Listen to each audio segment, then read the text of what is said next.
fund to cover that. But again, how many people were part of that meeting? What are the benefits?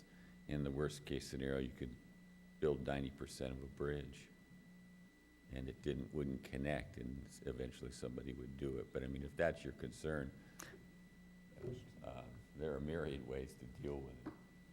You have a question for Richard Shoemaker? No, not for Richard. Further public comment?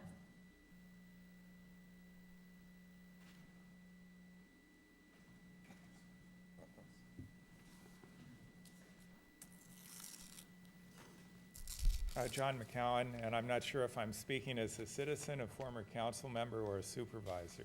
But I'd like to start by acknowledging former city manager Horsley, who successfully negotiated a favorable local match for this project, which saved the city over $150,000, I believe. I'd also like to acknowledge City Manager Chambers, who since her arrival picked up this project and put it on a realistic timeline for going forward. And I think that the only thing lacking at this point is the political will to make the decision to go forward. And as always, you have to do that in an atmosphere that does not give you complete assurance. But there are two decision points, I think, that do safeguard the interest of the city. No one is asking the city to contribute additional general fund monies. The city doesn't have the funds to contribute. So what this agreement, if you're able to give the authorization tonight to have your city manager, with the approval of the city attorney, execute an agreement, will simply allow this project to go out to bid. When you get those bids back, then at that point, you can review the bids, review the funds on hand, including the contingency funds already built into the project, the additional 5% or so contingency from the landowners.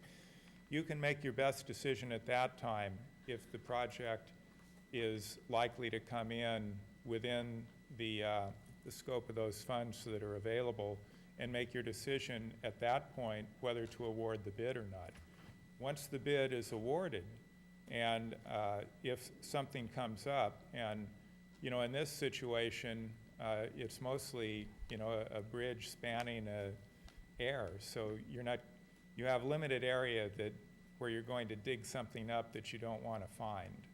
But the things that would most likely create a significant cost overrun would be toxic contamination or an archaeological find. And there is no guarantee those things won't happen. I would say, looking at the landscape out there, it's very unlikely. It's been, farming land. I don't think that was, the preferred site for a toxic waste dump. It's been cultivated extensively. Whatever's there would have been turned over by now, I would think.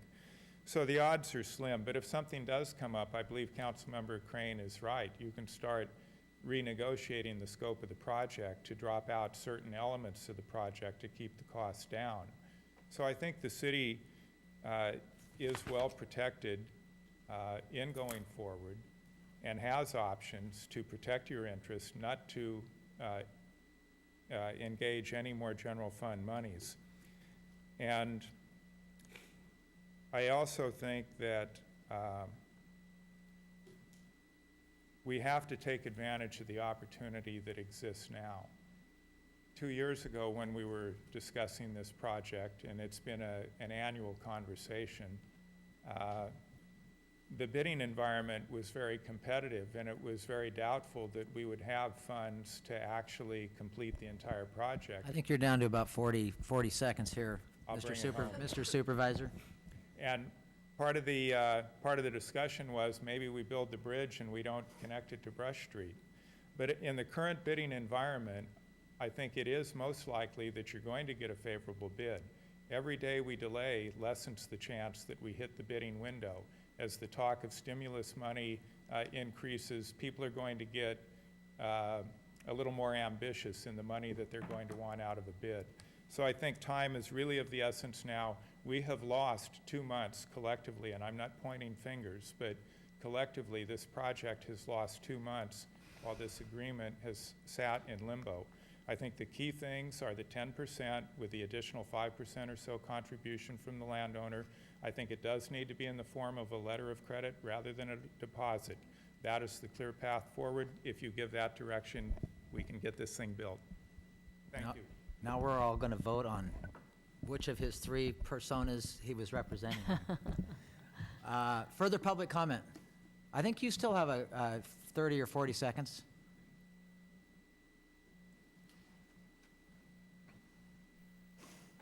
Excuse me if I wasn't quick-witted enough at your question. 15 years ago, a Kmart was sited on Orchard. It became a Home Depot, and I would imagine if you tracked its sales tax generated for the city of Ukiah, you might find that that may cover some of the costs. You also have JCPenney's, Mervyn's was there for years, and the Pear Tree Shopping Center, and those are major contributors to that traffic problem. So I think you can very well justify sales tax for that. Councilmember Crane. Was that the answer you were looking for?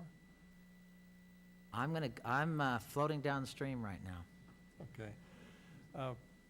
So the question I'd asked, is there a way that we can instruct staff to proceed on this reset amount of nominally 10%, the $100,000 contribution by ownership by a letter of credit, to go ahead with this project, getting this out to bid, once they have the letter from the county that satisfies the city attorney and the city manager, but based on the 100,000 rather than the percentage stated here.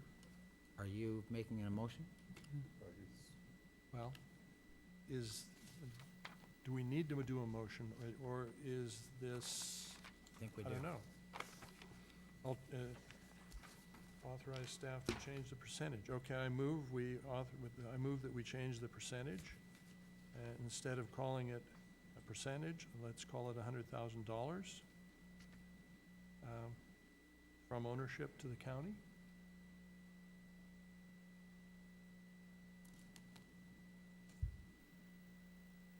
And then do we want to authorize the city manager as part of your motion to be able to negotiate that with the parties and the city attorney and then not require her to bring it back? Right. Recommended actions, number one, authorize staff to change the percentage in the agreement, and I'm saying rather than call it a percentage, call it a letter of credit of $100,000 as the backing for the agreement from the county to the city. And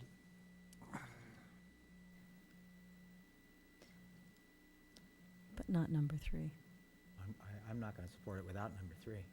You want it to come City back. Council Oh, yeah. approval. I think that Mr. McCowan's remarks are, and Mr. Alfano's remarks are right on track.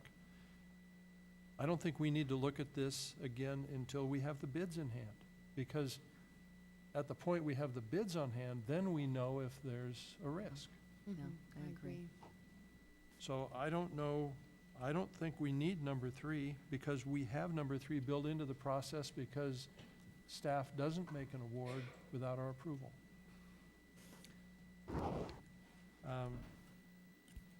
And number 2, I believe, is already accomplished with the result of 100,000. So I think, Acting city attorney. Just 2 comments. Number 1 is, I would prefer that the motion not be limited to a letter of credit, because it'll limit the negotiating